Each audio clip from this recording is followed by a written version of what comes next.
Okay, you see it? Kuf mem in Sichot Torah. Okay, Kisha'amar li inyan hanitwas belekuti tinyana siman pei vav al pasuk mikotze ruach ma'avoda kasha. It says by Mitzrayim that they had kotze ruach. Their spirit was very constricted. That in Mitzrayim, when the Jewish people were in Mitzrayim, it said that their spirit was extremely constricted. Uma'avoda kasha, and the work was very hard. It was very toiling. Shal yidei katznut emuna, through smallness of emuna, tzarichim la'uvdos kashos. That chas v'shalom, when a person, Rabbeinu says, when we have a small level of emuna, then that's when chas v'shalom the avoda gets harder. That's when it becomes harder in this world. That's when we have to work harder. If a person has emuna, not only is he like channeling like the light of a Kadosh Baruch Hu in his life, but besides that, Olam Hazeh becomes a much lighter burden, right? First of all, because just psychologically you could explain that if a person has emunah in Kadosh Baruch Hu, then no matter what he's going through, he realizes that it's an outlet. It's all from a Kadosh Baruch Hu. It's good. He doesn't have to take it all on himself. It says it right in Shema. Vayam Shema Tishmo. Vayam Shema Tishmo. Right. Yeah. But that's one aspect. The other aspect is that Rabbeinu says in other places that when a person has emunah in a Kadosh Baruch Hu, he's creating the kli. He's creating the kli that holds bracha is emunah. Meaning it depends on the reality that it depends on your own power of medame, how you imagine hashkachat HaKadosh Baruch Hu. Everyone has a certain level that how he imagines the reality of hashkachat HaKadosh Baruch Hu and how the hashkacha is going to come in my life. Some people are like, yeah, okay, there's a hashkacha, but I gotta do what I gotta do. Right. You know what I mean? Yeah, of course, I believe in Hashem. It says in the Gemara also that the Ganav, right before he steals, he also, if he hears somebody coming in, he also says, Hashem, please help me. You know what I mean? Like, I don't want to get in trouble. Mm-hmm. But he's a Ganav. Why could it be? So what's the difference? Because he didn't bring that emunah into his life, that he channels it into his life, into his very actions. He has a general emunah of Hashem, but it makes a complete difference. It makes a difference for the hardship that chas v'shalom we have to go through is also based on the level of emunah that we're refining ourselves. So it says, Amadati lefanav kemishtomem umachshavotai hayu temeim be'inyan zeh. He says, Reb Nassan says, I stood in front of Rabbeinu like I was shocked. I was like, wow, just from this amazing, just from hearing this. Umachshavotai hayu temeim be'inyan zeh. My mind was just in a state of wonderment when it came to this. Ki nidme li sheyesh li emunah ketzad. Because Reb Nassan said, I imagined myself that I had emunah in a Kadosh Baruch Hu. Ana ve'amar beloshon ge'ara ketzas. All of a sudden, Rabbeinu, he raised his voice a little bit in a little bit of a tone of musar, a little bit, right? A tone of like tochacha. Keshe'omar ve'im yesh lecha emunah ke'omar. He's like saying like this. He says, ve'im yesh lecha emunah, ein lecha emunah ba'atzmecha. He says, if you do have emunah, let's say you do have emunah, but do you have emunah in yourself? You don't have emunah in yourself. He says, he quotes the Yiddish, I don't know how to say it. Hasti in, maybe Shalom, you can help us. Hasti in der emunah. Yeah, what was that? Hasti in der emunah. It's an old Yiddish, very old. Yeah. Mm-hmm. Pretty much what you said, like. Right. Hasti, right, exactly. But in yourself, you don't have emunah. V'hizkir miyad mamar v'seinu zal ki mi baz leyom ketanus. He quoted a certain pasuk. Mi baz leyom ketanus. That baz is lashon, I guess, bizayon of the yom ketanus, of when a person was younger. Mi garam letzadikim she'et bazbez shulchanam la'atid lava. What's going to cause the tzadikim that their table should be mitzbazbez?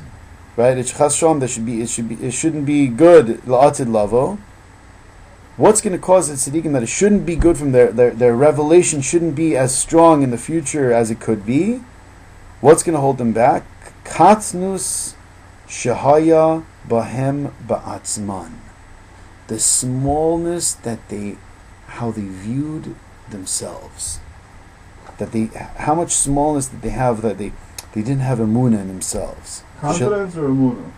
Katnus, but he says, Katnus shahaya bahem ba'atzman, the small-mindedness that they had, shelo heminu bahem ba'atzman, Right. that they didn't believe in themselves. Right. That's confidence. Either the tzaddikim or the people of the generation are holding It's a themselves bad or back. So it seems like that Reb Nassan's, it's talking about everyone, but Rabbeinu is saying even big tzaddikim, that it could hold them back also. Hold them back from what?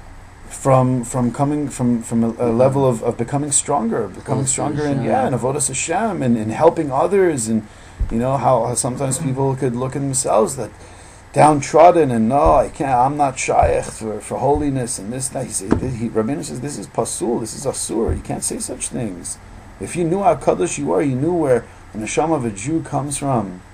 We all know where we come from. We come from tachas kisa hakavod. We can't imagine that all our neshamas come from, like, it says the malachim, the Piyazetzner Rebbe says in Chovas HaTalmidim, he says that the malache sharis look down on us and they're jealous. They look at us, they're like mekaned, like how could it be that one of these guys sits down, he learns Torah, there's fire coming out of his mouth, there's all these things, it's sustaining all of the heavens, whatever that means, that a Jew can bring, he can sustain the olamot. It's not so simple. That tzaddikim have to, we've been given the keys to such unbelievable things in Hashem's palace. It's, but we have to know that we have the koach to tap into these things. You have to believe in yourself. A lot of people don't believe in this. A lot of people are like, become habitual with certain sins, and I'm already a lost case. Chas v'shalom. To say such things, it's mamash, it's a big problem in our generation. You go up to the average guy in the street, you're like, why? Let's steig, let's go, this, that. Like, well, the first thing they would say, me? Nah. Yeah, maybe go. I know a friend, like he's shy for these things. Yeah, I'm not so shy. It's mamish. It's a very scary thing. V'Rashi zal perish sham kipshuto katnus amuna. Rashi explains this in a simple way, that it's talking about a small level of amuna. Aval midikduk lashon hagamara shamru sham katnus shahaya bahem nira mavur divrei Rabbeinu zal. Rabbi Nassan is saying, if you look at the pshat in the Gemara, it seems over there like the way Rabbeinu was saying. They had small amuna, not just small amuna, they had small amuna in themselves. Okay? So that's what it means, v'kotzer ruach. They had small amuna in themselves. That who are we that Hashem's going to take us out of Egypt, right? Katnus shaya b'hem nira mavur divrei Rabbeinu zal, she'ikar katnus amuna shelahen haya bahen ba'atzman. Now we can explain Whoa. So if you don't believe in Hashem, then you don't believe that Hashem is really good for that He's not good for everyone. Because if you believe in yourself, you believe that you're a Jew and you're part of godliness, then you know that Hashem is going to have compassion on you and save you also. No, it's a belief in the Kadosh Baruch Hu too. It fits into Hashem. V'hem chashuvim gedolim be'einav yisbarach. You have to know that you're chashuv in the eyes of Kadosh Baruch Hu. He chose you as part of the chosen nation, no? V'zehaya ikar katnus emunah shelahem ma shelo yaminu b'hem ba'atzman v'yesh lechaven gam perish Rashi l'zeh. V'aklal, let's look. V'aklal, move on midvarav. The klal that we get from Rabbeinu's words are, Reb Nassan says, is that sha'adam tzarech sheyelo emunah ba'atzmo. The person has to have emunah in himself. Shegam hu chaviv b'einei Hashem yizbarach. That he is beloved in the eyes of the Kadosh Baruch Hu. Ki lefi gedulas tovaso shel Hashem yisbarach, gam hu gadol v'chashuv be'einav yisbarach. Because according to the level of kindness of Hashem, the unbelievable benevolence that Kadosh Baruch Hu has for His chosen nation, you should know His love is so great that you're also included in this love. Even you. That's how great He is. It's turning the table around. It's like, fine, you want to think you're small? Fine. But Hashem is big. And Hashem's love will even include you in His love. Moshe Weinberger was telling me that, I actually heard it from the guy that sells the Svarim in the store in Borough Park. It's called Beagleizing. So he's like these Hasidic Jews, old Hasidic Jews, and like, they're selling all these svarim. But whatever it's hard Hasidic svarim to find, you should know Yigal Eisen's got it, right? He's very known to. So Rabbi Weinberg goes and he apparently buys this farm there. So it's there, and then so we were talking, and the name Moshe Weinberg came up. So he said that you know what he said? I usually ask whenever there's like a Rav comes in the store. I say, what's a chidush? On like around this time Pesach? What did you hear? So everyone gives their pshatim about the 4 sons. So then Rabbi Weinberg said, he says, you know what? He says, but there's a 5th son also. It's true that there's a Russia, but that's by the table. At least he's by the table. He says, but there's another son that doesn't even show up to the Seder. He says, we have to have such a ahava that we also have to include him in the ahava that we have. Kadosh Baruch Hu even loves such a Jew that he doesn't even come to the Seder. But Kadosh Baruch Hu, his love is so much, we have no idea. We have no asaga. If people, like, I guess you guys were talking about this also, like what you were learning last night. If people believed, if we only knew how much Kadosh Baruch Hu loves us, right? Would be so like, we wouldn't even doubt, like, okay, so fine, you want to say you're a shlemazelnik, you messed up, you did all the affairs, fine, okay, given, granted. So, but bottom line, Hashem's compassion has expanded over you. You're in the sack. You're included. You're wrapped in. And if you realize that ahava, that won't stop you from doing tshuva. You know what I mean? Like Rav Kook was writing that, like, he says people make out tshuva to be such a difficult thing. That oiveh, like I got to do tshuva, like all these oiveis. You're forgetting about Hashem's rachamim. I once went to the Kalva Rebbe in Williamsburg, and I told him, I sat down. It was a very, very intense conversation. I sat down. I said, everyone's going. It's like it was before Yom Kippur and getting a bracha. So I go up and I sit down. I'm like, I don't think I'm going to make it this year. I told him straight. I said, I'm scared of my life. I don't know. I've done affairs, and I was mamish, like, I was bawling. I was like, well, what do you have to tell me?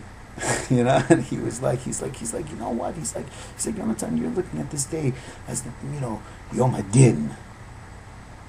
He said, why don't you look at it as the Yom of Rachamim? Hashem has compassion. It's a day that the love is renewed. Right? And that works with EMUNA. That whole, like, rejuvenation works with EMUNA.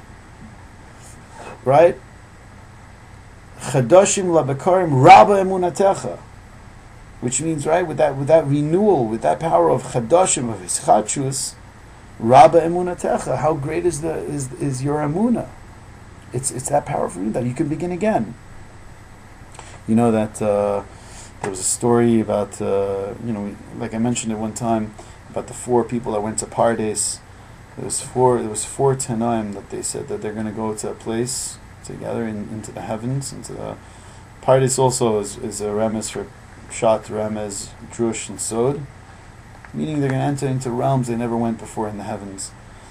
And it says that one of them died, one of them went out of his mind, one of them went off the derech, and one of them came back stronger. One that came back stronger was Rabbi Akiva.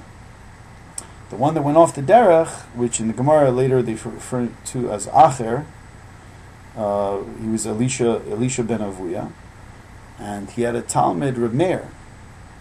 And it says over there that Reb Meir, a lot of times, even though that we don't go like halacha like Reb Meir, because that's why, because he was still learning from his Rebbe even after he went off, so to speak. Reb Meir said that I am like the person that I can take the fruits from the tree and I can throw away the shell. Meaning I can still learn by him and I can throw away the klipot, I can throw away the impurity. I'm not going to pick up that. But the halacha doesn't go like him. It's very charif. One time Reb Meir was walking with his Rebbe, with Acher, and they were walking it was on Shabbos, and Acher was on the horse, and Reb Meir was walking next to him, and they come to, and they're talking Torah, and they come to the Tchum Shabbos, and then Elisha ben Avuya says to Reb Meir, he says, Meir, stop right there, it's the Tchum Shabbos, he says, stop walking. So he continues on with his horse. So Reb Meir is like standing there, like just staring at him, his Rebbe like riding off in the sunset, And then all of a sudden he calls out, he screams out, he says, Rebbe, you could come back. And then this is Acher, Elisha when we stopped. And then he said, you should know, he says, when I went into the heavens, I heard the voice of HaKadosh Baruch Hu saying that all of the Jewish people come return to me, Shuvu banim laviem, everyone return to your father, Chutz me'acher, besides you. And the fingers pointed at him. Wow, why? So right here, the Baal Shem Tov HaKadosh gives a perush in this story. He says you should know that this was Acher's final test. It was a test. It was hard. First of all, it wasn't HaKadosh Baruch Hu. It was the Malach Mem Tet. It was a huge Malach. Maybe he mistook it for HaKadosh Baruch Hu. But when this Malach said this, he says that you should know that was his final test. That he heard those words. He heard that ultimate rejection. Everyone returned besides you. He says, if he would have been like, you know what? Hashem's throwing me out the palace. I don't care. I'll sit outside the palace because he's my father and I love him anyway and I can't believe he's going to reject me totally. I'm still sticking around. He says he would have been the biggest of all. He would come down. He would have been like a giant that we don't even imagine. Wow. It's an Sion. Sometimes we go through things. All of a sudden something doesn't go our way. We have little minuscule rejections in life. Like these little things. Kadosh Baruch Hu is saying, listen,